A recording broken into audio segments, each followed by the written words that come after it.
welcome to another episode of Breakfast with the Heathen. I am your favorite heathen, Mike Smithgall, and this is just my Sunday morning chat show where I just sort of rid myself of the thoughts that I have collected during the week, the sort of lint of the universe collecting on the cheap blue suit of my mind. So sit back, grab yourself a cup of coffee or some tea or whatever it is that you start your Sunday mornings with. I'm going to drink my coffee out of my Navy Dad cup that I've mentioned before. So hold on, let me take a sip. This is the obligatory sip with a little bit of slurp for the sound.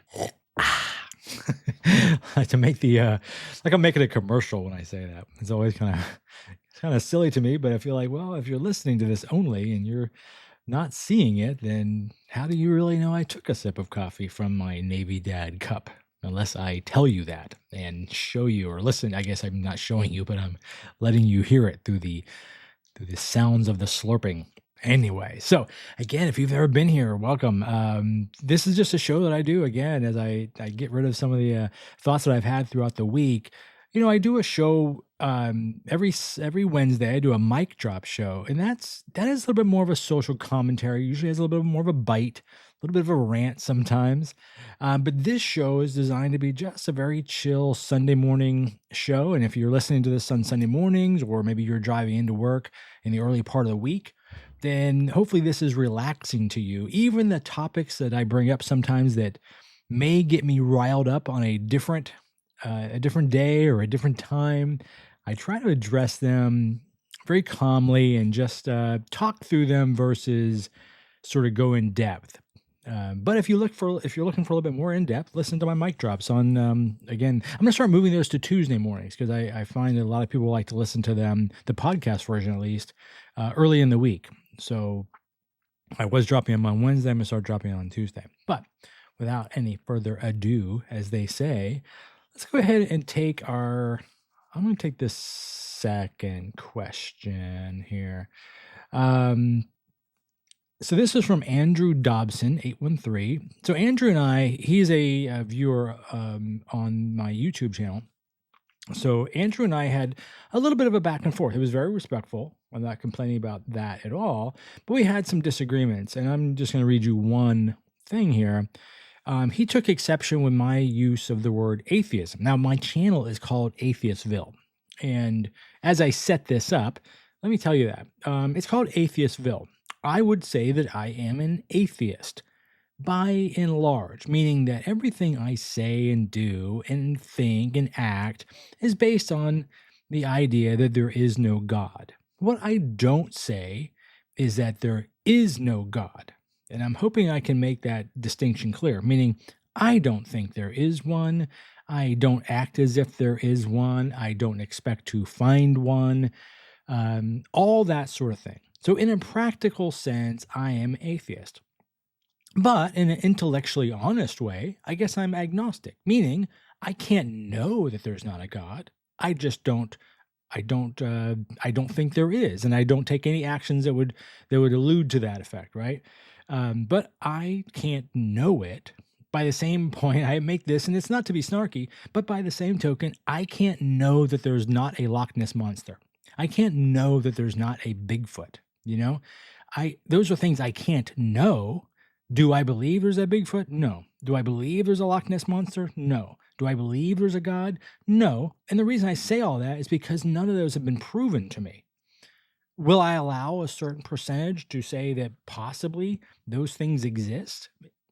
Sure. I mean, again, lots of things are possible in the world. Probable and possible are different. So the way I take and again structure my life is as if there's no God.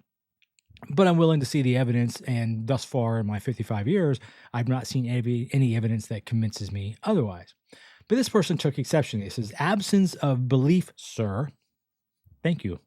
Thank you, Andrew, for calling me sir. Absence of belief, sir, is agnosticism, not atheism. Atheism requires belief without evidence that no God exists. Modern atheism sadly contains far too much sloppy thinking. Okay. Andrew. Okay.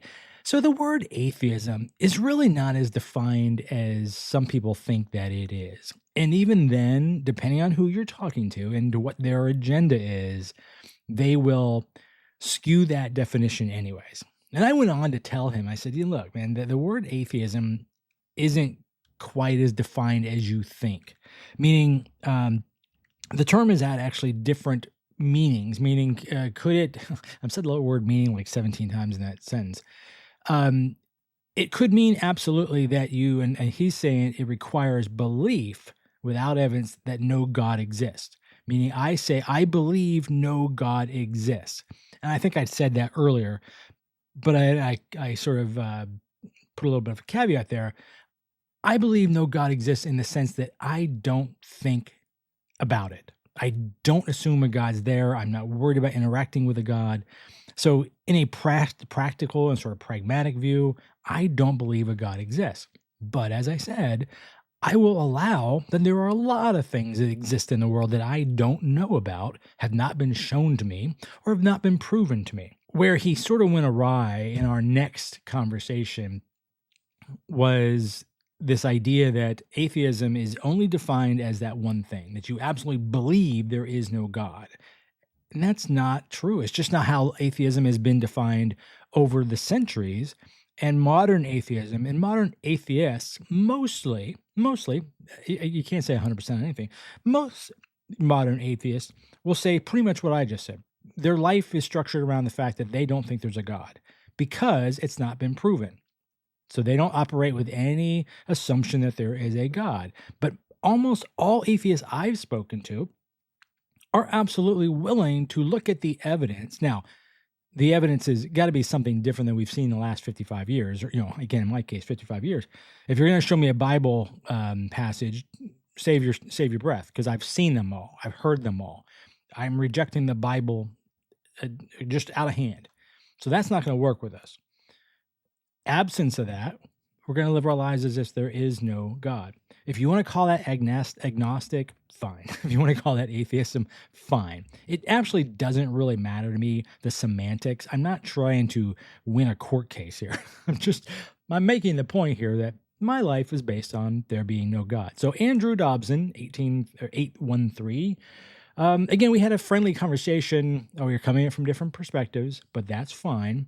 But yeah, if you're a believer, you're trying to catch an atheist, catch him, gotcha moment, that I got you, and you're trying to say, no, you're really agnostic. I don't really know what point you're trying to make. Okay, so you call me agnostic. All right, I can live with that. But okay, as they say, you can call me anything you want. Just don't call me late for dinner. I don't really care if you call me agnostic or atheist.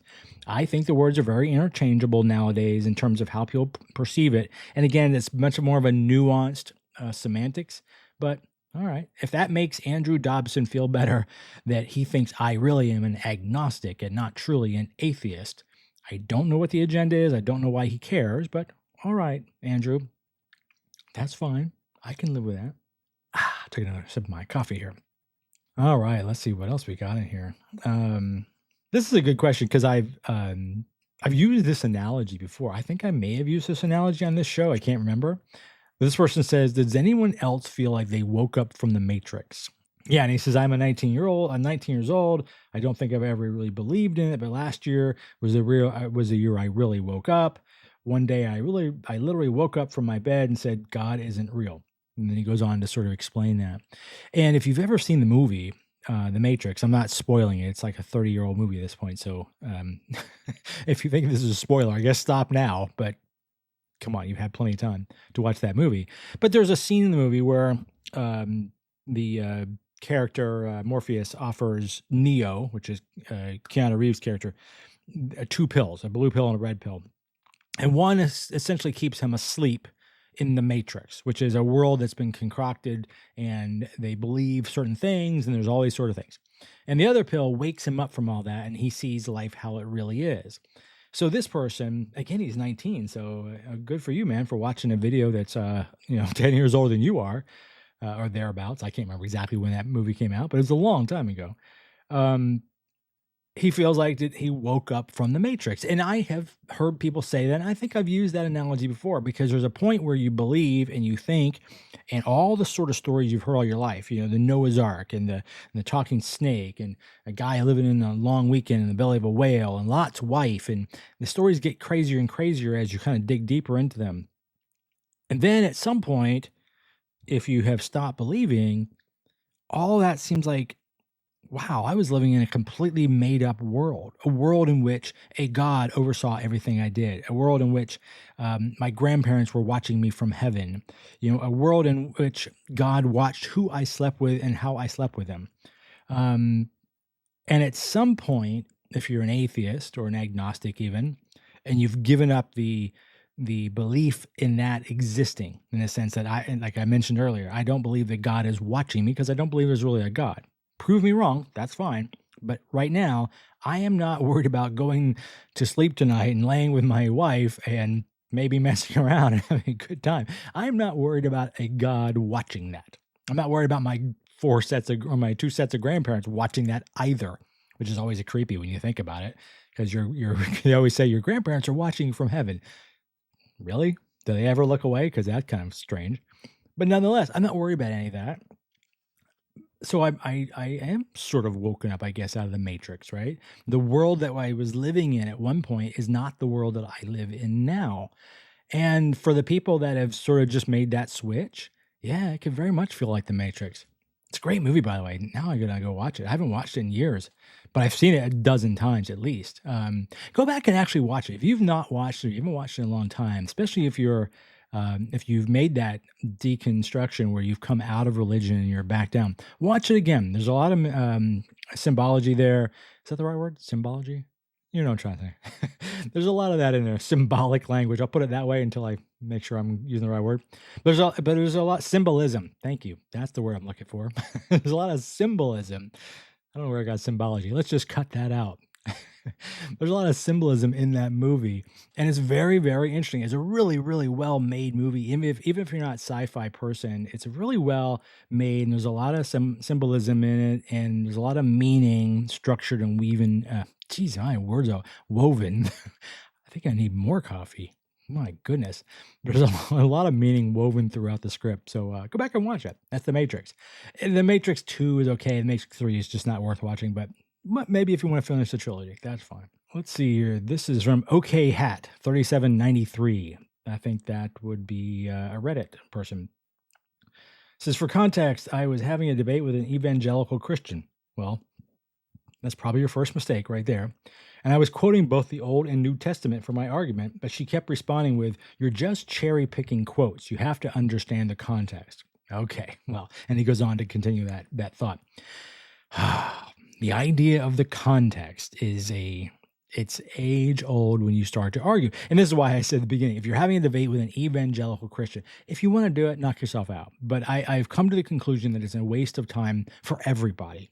And it's really one of the reasons I don't do debates on my channel. A lot of people will come to our live streams or they'll respond in the comments to this show. Maybe not this show as much because it's a very low-key show, but my mic drops and certainly the live streams, people will come on live and they will start typing fast and furious with whatever their perspective is. And they'll demand sometimes. I literally had them demand, put me on. I want to debate this.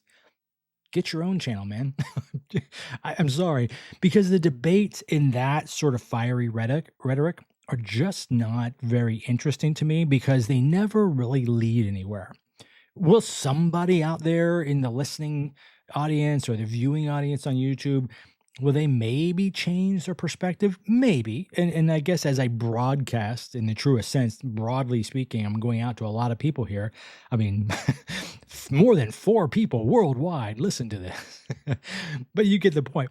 Someone out there might change their mind. But in the meantime, it's just a lot of shouting, if you will. Even if it's not truly raising our voices, it's the same type of thing.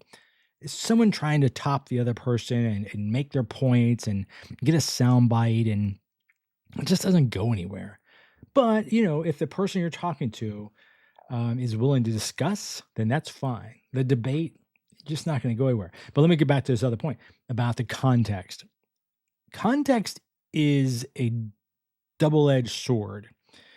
because you can, in fact, cherry pick the Bible, and you can say things out of context, and it can make it sound even worse.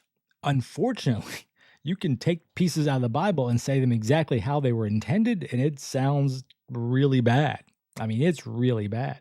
In fact, I did a mic drop, was it last week before last, on Pete Hegseth had posted a video on his Instagram of him in front of a bunch of soldiers or sailors doing the Lord's Prayer. And it was overrun or overlaid with a bunch of military imagery, planes and bombs and soldiers and guns and all the sort of military macho man sort of stuff. Well, I have no problem with the macho man stuff. I love the military. My son is in the military. I am no problem with the military whatsoever. But when you overlay that over top of the Lord's Prayer and you make this point that they are somehow together, that this Department of War, which is how he ended that video, that the Department of War and the Lord's Prayer should somehow go together, well, that is taking it out of context. In that case, Pete Hegseth took the Lord's Prayer out of context because the Lord's Prayer is in the Sermon on the Mount, in the same sermon that says, "Blessed are the peacemakers," right? It's kind of hard to have Jesus say, "Blessed are the peacemakers," and then you end your video with the Department of War. Okay, that's taking it out of context, right? The context was, this is a peaceful message. This is part of the Sermon on the Mount. This whole thing was about peace and humility. That's not how it was taken. So when Christians and believers in general, we talk about Christianity mostly because I live in America and grew up as a Christian, when they say you've taken it out of context, you gotta sometimes ask them, really? Well, what was the actual context? And if they start to explain it in a way that is not in the Bible, well, they're taking it out of context.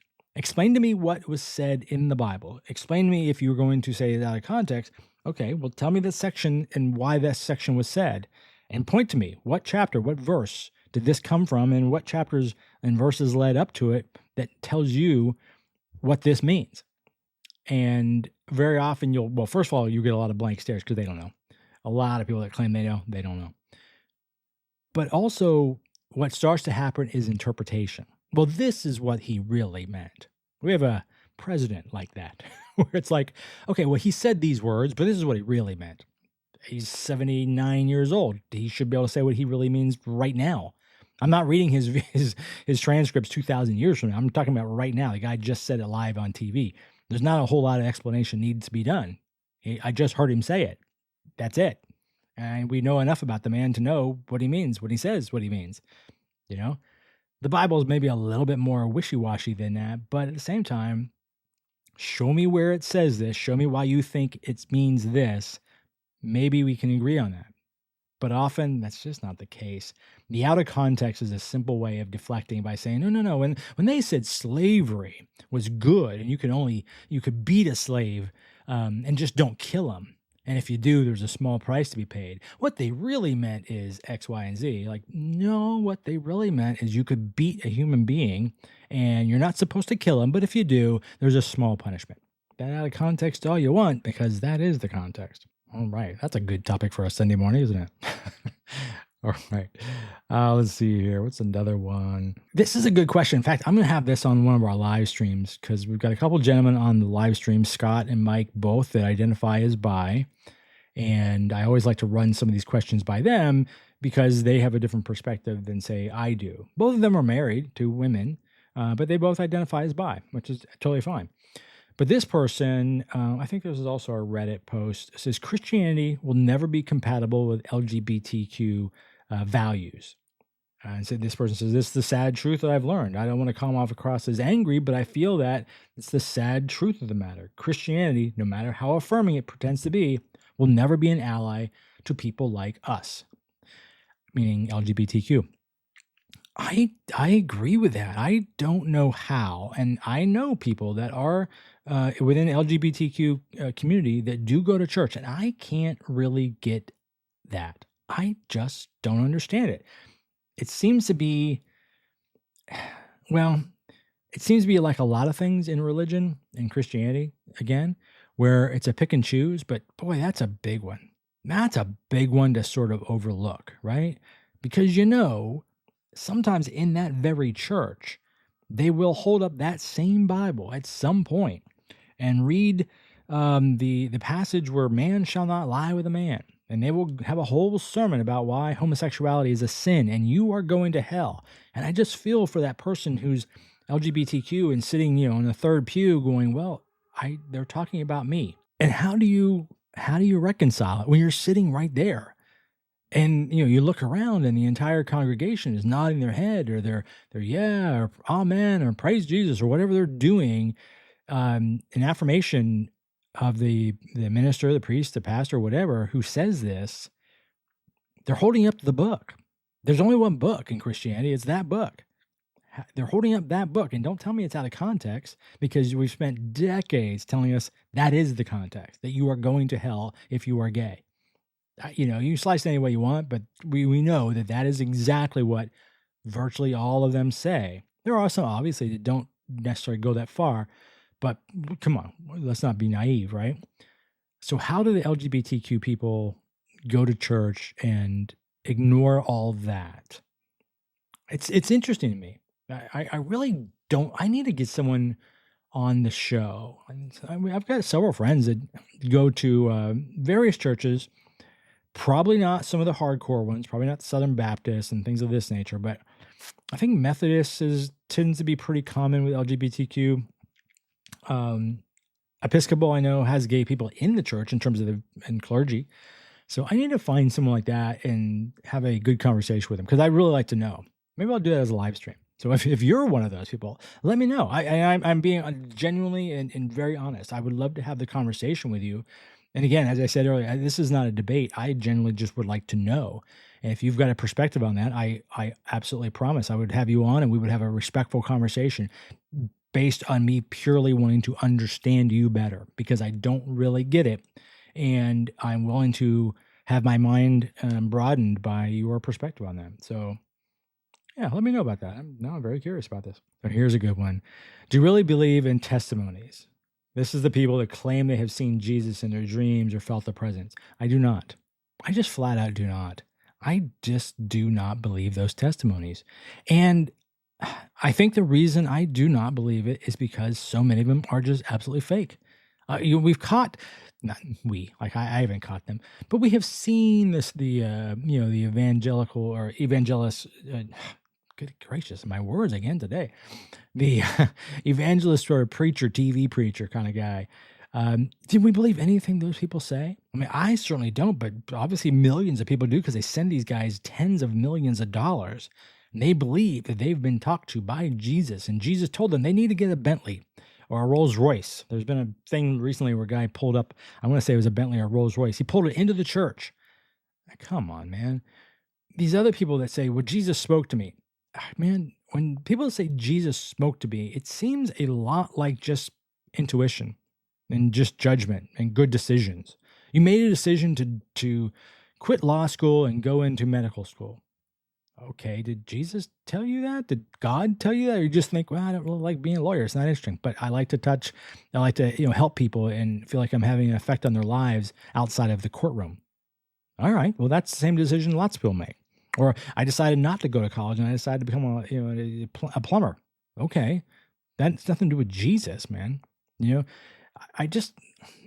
testimonials, I just can't get behind them. I really can't. Obviously, I don't believe in God, so the fact that you're telling me that God told you something isn't really going to connect with me. But I just feel like a lot of that is, I don't know if wishful thinking is the right term, but I think there's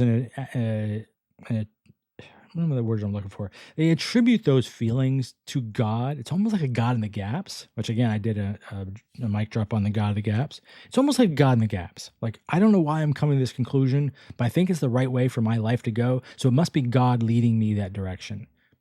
It could be God leading you direction, or it could simply be you kind of measured it out and you said, that's my best decision. I did just a very pros and cons set of the matrix and said, there's more checks on the pro side, and that's the person I'm going to marry now, or that's the path for my career, or I'm going to move to this new city. You say it's God. I say you just made a good decision based on your experiences and your desires and your needs in life. But as a testimonial, no. Now, when you get to the big testimonials, like, oh, I saw Jesus. Nah, I don't think you did. I just don't think you did. You can tell me you did. That's fine. I don't care if you think you did and that makes you feel better. All right, knock yourself out. I don't believe you, but that's fine. That's totally okay. All right, what's the next one? Infinite Drink 1426. I always wonder where people come up with these names. Infinite Drink 1426. Okay. I don't know if he's infinitely drunk, he's infinitely drinking, he has habitual thirst. I just don't know. Infinite Drink 1426. I think that's a Redditor as well. Does anyone here wish they believed in God? And he says, I recently lost a friend that kept pushing faith on me and going about how everyone should at least believe in God. And I'm still a closeted agnostic, but to be honest, I guess she took my lack of religious fanaticism as a sign that I no longer believe in my religion. But the way she talked about her faith is magical and her feelings are safety and peace and all, I sort of wish I felt that. Yeah, I get that. I think I've talked about that on here as well. I think there is some comfort in believing in God. To call back to my very first question, I think we talked about The Matrix. Yeah, if you saw the movie, you know that there's a character in the movie, again, spoiler, there's a character in the movie who wants to go back to the Matrix because life was good in the Matrix. And in fact, they say, I want to be someone famous, like an actor or something, you know? Yeah, I mean, if you have a decent life and everything's working out well for you and you think it's because of God, or you have good health, or you're someone you knew came through a health scare or whatever, and you think it's all because of God and that makes you feel better, all right, knock yourself out. Is that comforting? Sure, absolutely. I've mentioned before, would it be nice to see my grandparents when I die? Of course it would be. Those were lovely, lovely people that I loved. I would love to see them again. That would be very comforting and encouraging, especially as I get later in my life and think that, okay, I'm on my last days, even if that means years, but I'm on the way out. And I know that I'm going to die and go see these people again, or I'm not going to miss out on my family, my children, my wife, or whatever the case may be. I'm not going to miss out because I get to watch them from heaven. That's got to be super comforting. The fact that I don't believe any of it, it's not necessarily discomforting to me, but I can see why, until you come to that realization and you sort of wrestle with it and you come to that, you sort of resign yourself to say, oh no, those are not true. Those are just, you know, they're nice thoughts, but they're not true. You know, it's like fantasy in terms of like, what if we won the lottery? That's great. Take 10 minutes and think about what you would do. And after that, realize you're not going to win the lottery and you got to go to work tomorrow, right? Sort of the same thing with me. It'd be nice to think about having $200 million or whatever the lotto is going to pay me, and I could have a jet and a Ferrari and live on the beach and blah, blah, blah, blah. That'd be very, very nice. And then I realized, well, it's not happening, and I just need to work, and I need to save my money, and that means I need to compromise, and I need to buy a less expensive watch or whatever the case may be. Same thing with the God. It would be much nicer to believe he's there, and he's comforting, and he's looking for me, and he's looking out for me. He's making good decisions for me. I just don't believe it's happening. I really just don't. But again, I've always said, if that helps you and it makes you get through the day, that's fine.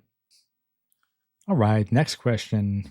Again, I think a Redditor, Roughbag8209. Roughbag? Okay. I'm not even gonna dig into that one. Roughbag8209. If you knew that God was real, would you worship? No, I don't think I would. Let me see what else he says. Is there faith for me feels like jumping off a high cliff, but not knowing if there's water at the bottom of it or not. Yeah, that's kind of a good apt description there. A sense of why would I do that, but also would it be fun to swim? But if I knew for sure there's water, then I'd swim for a bit, but not forever. It kind of goes on here, rambling. But let's get back to this, the main title of his question. If you knew God was real, would you worship? I don't think so, because I'll give you two answers on that. One, as I've said, I think on this show, maybe even said this last week, I think that if suddenly we all woke up tomorrow and there was just absolute, irrefutable proof that God exists, Instead of the 2,000 years ago in a small part of the Middle East that God supposedly showed himself, God actually went worldwide. He broadcast himself like a Taylor Swift video. Everybody on this planet suddenly saw, and again, with irrefutable, there was no doubt that they just saw God, and we all shared the experience. So we all believe. Now we all believe there's a God. I think the second thought after, wow, and this is amazing and maybe scary and the whole that wrapped up, the second thought I think billions of people would come to is, oh goodness, this is not at all the God that I thought we had. This is not the Christian God. This is not the Hindu God. This is not the Mormon God. This is not the whatever I'm leaving out. Did I say Hindu? Whatever. Doesn't matter. Whatever your religion is, it's not that God. I am 100% guaranteed and believe that if there is a God, that God will look nothing like the God of the man-made religions. So that's my first thought on that. And if that's the case, then what exactly am I worshiping? Because that means that God has required none of that from me. That God has not asked me to worship it. Now, again, I guess if I wake up tomorrow and there's a God in the sky and he's talking to us and he says, worship me, I got to wrestle with what that even means. But let's put that aside. Just the mere fact that I've proven that there was a God, does that mean I need to worship that being? Yeah, I don't really know why. Here's why I would, under threat of death. I have nothing necessarily to thank them for.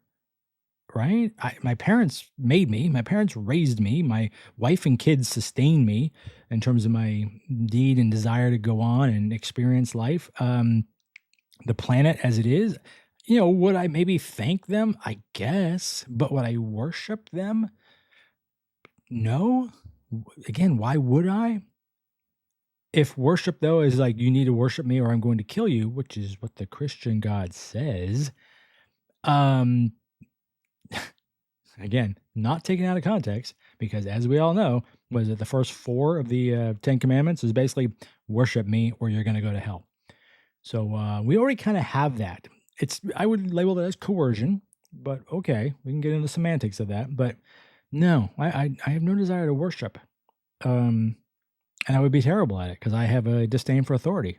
So I would be terrible at worshiping a God that just suddenly showed up out of the blue and said, oh, here I am, by the way. And again, it wouldn't be a Christian God. It wouldn't be a Hindu God. It wouldn't be any other gods that have been formed of the 3,000 or what. I mean, there's like tens of thousands of actual gods over the course of human history.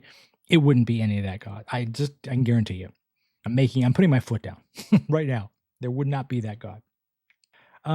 Here's a question for you, the listening audience. This person says, this is, I work at an Arby's. The way it was written, I had to spell it out here. I work at an Arby's. All right, man. I love the Arby's. I love Arby's. Yeah, I actually get Arby's every once in a while. When I see one, I'm like, I haven't been to Arby's in a long time. I like their sandwiches. But I digress. It says, is revoking your church membership always so complicated? And the reason I say this is for you, the listeners, is that a thing? I didn't know that was a thing. Don't you just stop showing up? Like a gym membership? Or do you have to go in and cancel your membership of the church? Because this person says, as the title says, I'm trying to revoke my church membership. Not just because I'm having problems with beliefs, but also because I don't see why or how a church membership is biblical. Okay, but I thought you just stopped going. Now, maybe they're trying to make a point to take me off the rolls. Good luck with that. It'd be like taking me off of some sort of mailing list. That's never going to happen. Do I care that I'm still on their list as a member? I don't. As an atheist, it's sort of in my phase of atheism, I don't care. You put me down. If that helps you recruit someone that says, I've got 3,000 members versus 2,999, whatever. Knock yourself out. Am I ever going to attend your church? No. Are you wasting a stamp if you send me something? Yes, you are.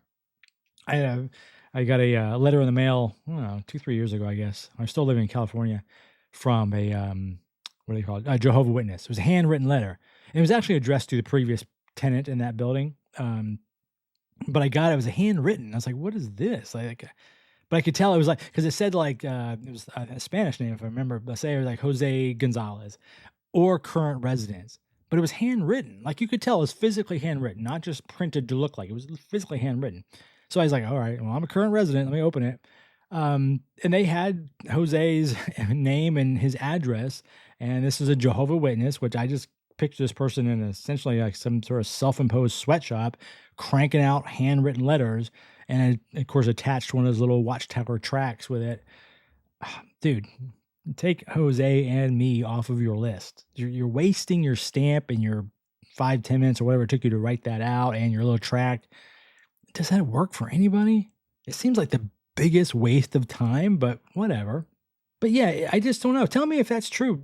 Tell me in the comments, is revoking your membership from church, is that actually a complicated process? I did not even know that was possibly a thing. I literally just thought you stopped showing up. It's what I did, but I was Episcopal. Maybe they're not really strong on that. I will tell you now, I stopped going, this is the 80s, right? So maybe things are different now, but we didn't really tithe. I think tithing is a thing in Episcopal Church. We gave money at the offering plate. So our tithing was when we showed up, right? There was nobody, we weren't on a mailing list. There was no ACH withdrawals from our checking account or, credit card with like Amazon.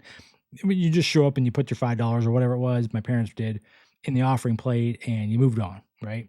Maybe nowadays, though, everything's much more high tech, right? Maybe you have to sign up for some sort of subscription service to God, and getting out of that is a pain.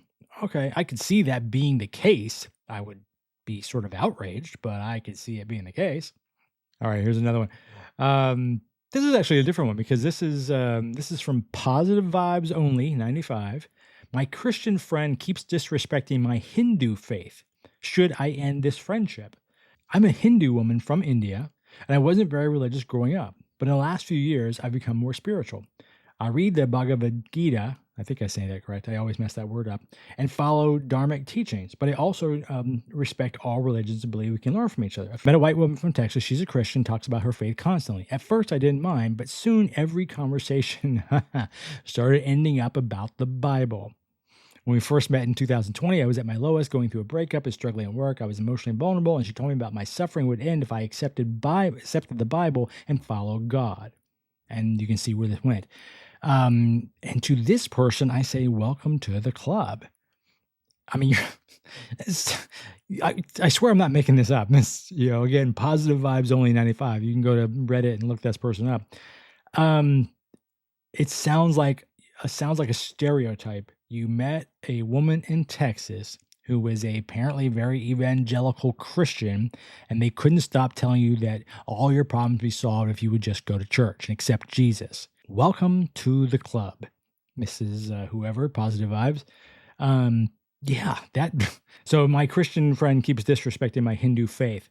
Should I end this friendship? Well, I wouldn't know, sorry, if I would end it, but I would push back on it because that's not going to get better. I obviously know that you're a different religion. This is where it drives me insane. As an atheist, we get this constantly, and we're kind of prepared for it, so we know it, and we've been down the road 1,000 times. Everyone's always saying we're going to go to hell, and we're sinners, and they want to save our soul, or various combinations of all that. Again, as atheists, we know that's going to happen. This person, as a Hindu, may not have experienced that before. But you're in Texas around an evangelical Christian. You just got to buckle up because this is what's going to happen. You are, and I don't mean this in a disparaging way, but maybe I do. You're behind enemy lines, right? You're a Hindu in Texas. You're on a minority on that one, right? And a person like this person is describing will not stop themselves. They are convinced that you are listening to a false god, and it is their job, their main function in life, to stop you from doing that and convert to their god. And it is insufferable. This person is not letting you, first of all, it's at work. That's a whole different conversation. But just leave alone. As I've said, you're listening to this channel because you want to.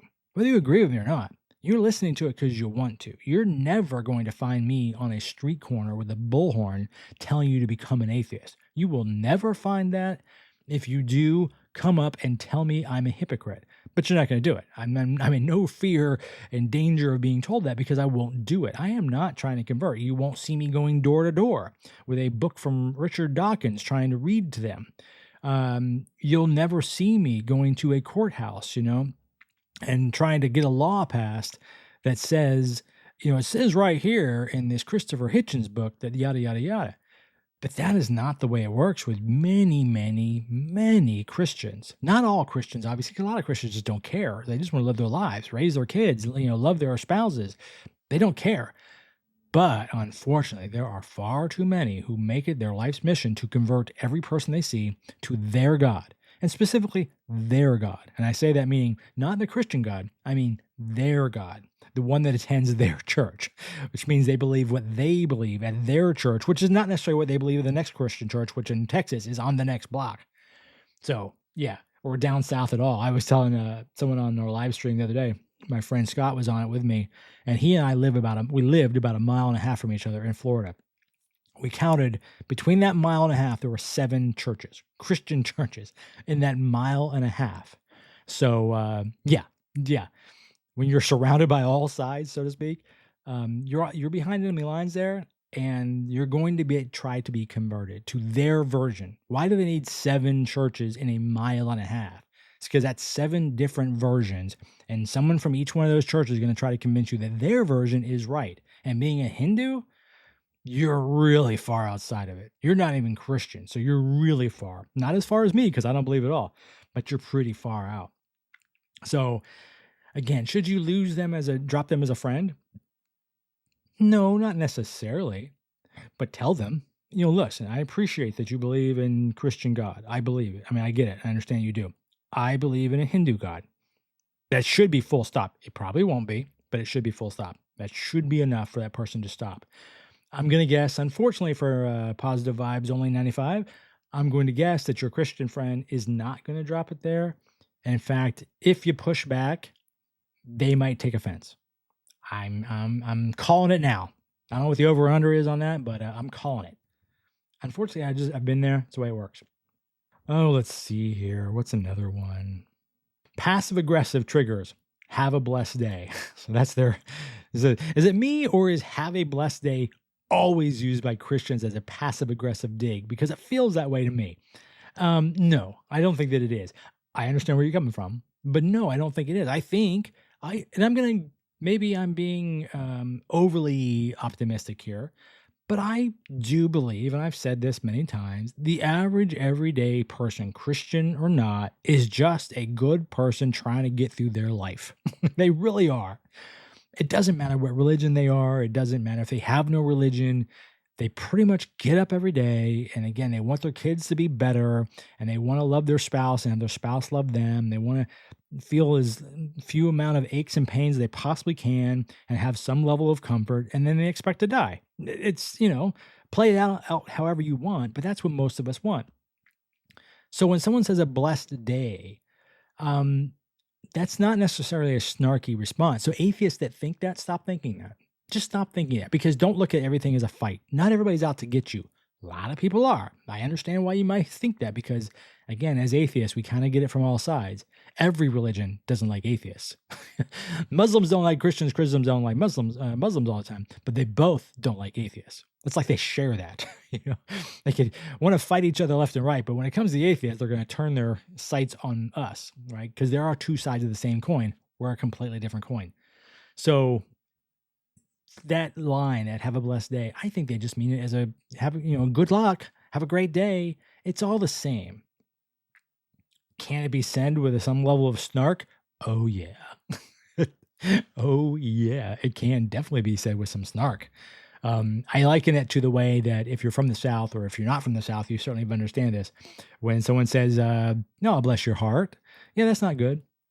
Usually there's something not good behind that. So, when they say the same thing, have a blessed day, yeah, that's kind of what that means sometimes, but not all the time. I think it's generally, that means have a good day. They just use the word blessed. No different than, I guess, if an atheist says bless you when you sneeze. I don't really say that anymore. I haven't said that in decades. I always say gesundheit just because, for no particular reason. But if I said, bless you, I don't really mean bless you by God. It's a phrase. It's just part of vernacular, right? Say something we say. All right, so here's a good one. I don't have an exact answer for this, but the person asked, what was the exact moment you lost your faith? Particularly if you're a Christian. I'm just curious because I hear people say that they are deconstructing their faith and some demolish it.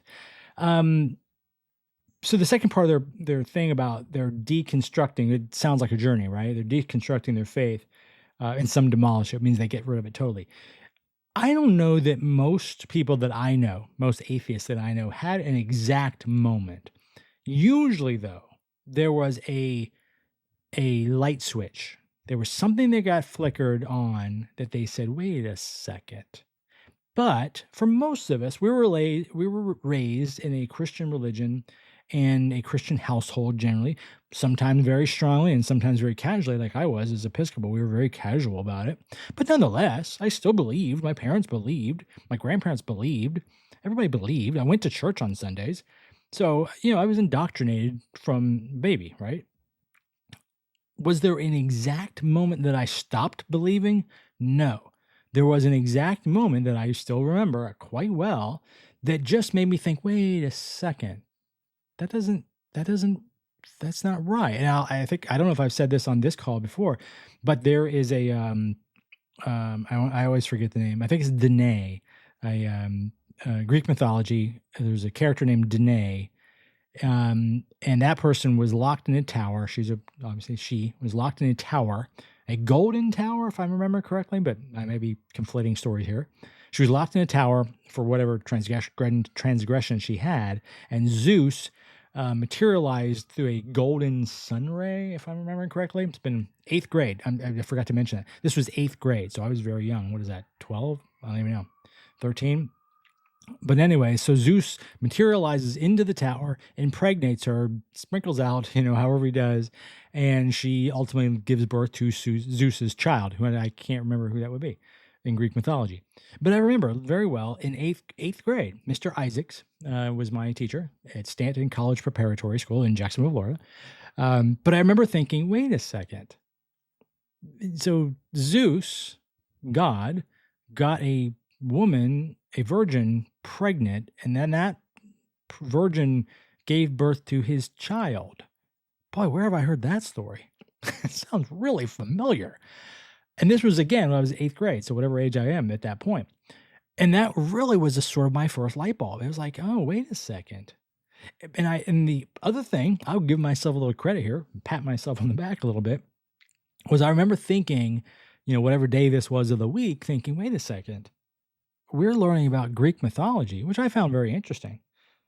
But these are stories, right? Everybody in this class is reading this, and the teacher's instructing us, and we're all saying, oh, this is really fun stories. Look at these stories that these people wrote about what they thought at the time were gods. But now, thousands of years later, we think of them as cute stories and fun stories and very interesting stories that have absolutely no bearing on our life whatsoever. Because, these are just Greek mythology stories. They're not true by any means, right?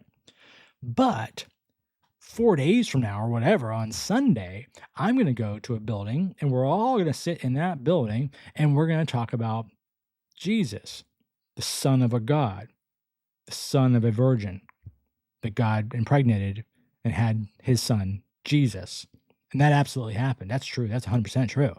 The Greek mythology stuff, that's just a funny story that predates Jesus. But this virgin giving birth, that actually happened. And I remember thinking at that time, boy, that seems a little suspicious to me. I don't know I'm not sure I buy this. This seems a little convenient that this story is the same, that predates the one I'm about to hear about on Sunday, but I'm supposed to disregard this one and yet take the other one as absolute truth. And in fact, if I question it, I'm a sinner for even doing so. That was the exact moment that I started to change my perspective. And at that point, like a lot of atheists I know, it's like a dog with a bone. When you get that first bit of reasoning, it's like, wait a second. I don't know if you remember this. When you're a kid, we probably have all done this. You ever find your Christmas presents before Christmas? And then it's a mad hunt through the house to figure out what's going on? Why are your Christmas presents hidden in the attic or in the back of your dad's closet or, wherever they may be? And that's the beginning of the end in terms of Santa Claus, right?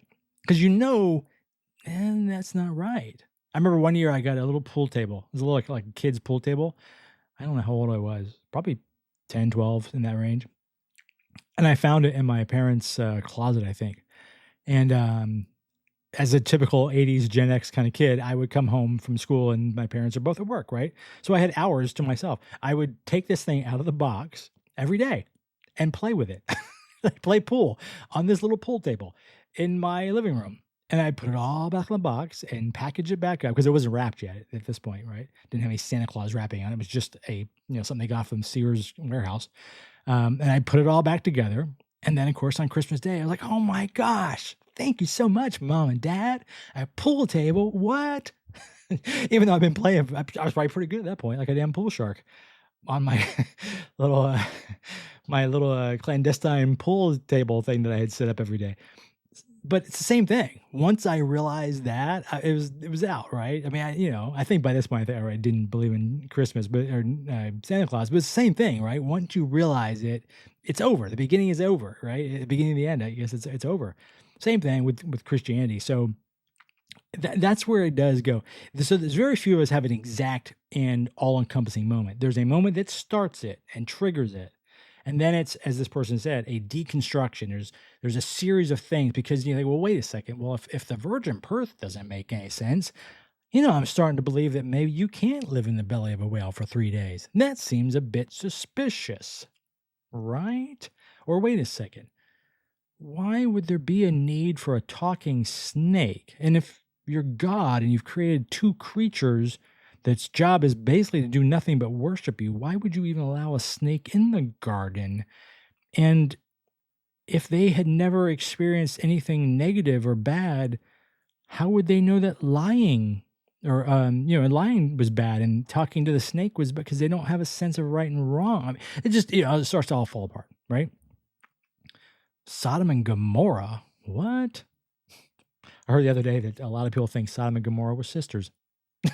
I never heard that, but okay, yeah, that surprised me, but yet didn't surprise me. But yeah, it's the exact sort of thing. There's a point where it starts to trigger, and then it starts to fall apart after that. So yeah, that's my story of when my exact moment, the beginning of the end, started. Was that Mr. Isaac's 8th grade? He was my English teacher. Very nice man. I like that guy a lot. He used to call me Clip because I carried my papers on a clipboard.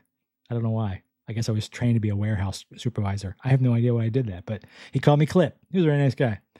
All right, I think that's about it. We've been right at about an hour, 50-something minutes into it. Real quick, just again, this is the show that I do on Sunday mornings, or again, if you're listening to this early in the week and you're driving to work, hopefully it was soothing enough that it kept you calm on your commute to work if you were having to fight through traffic. It's very cold here Sunday morning. I think we're supposed to get up to a high of like 30-something. Winter has definitely set in on here in Chicago. My wife and I were out this weekend, and it was a little chilly. I was like, oh, I should have brought my gloves. It was a little chilly. So I hope you enjoyed this. And again, I always ask you, just go ahead and then reach out to me if you have any questions or you want to ask me about why I thought something or said something. I'm happy to answer those questions.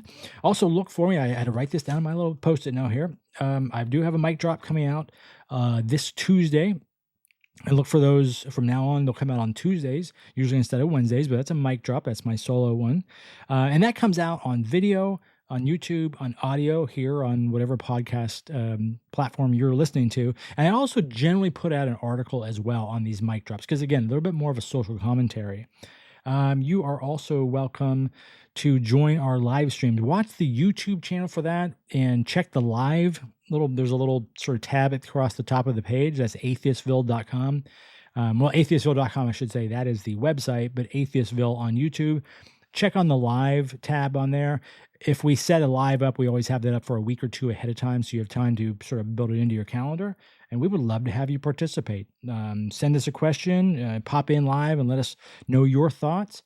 And also, if you're the kind of person who would like to maybe participate in one of those, I'm happy to talk to you about that. The more people, the better.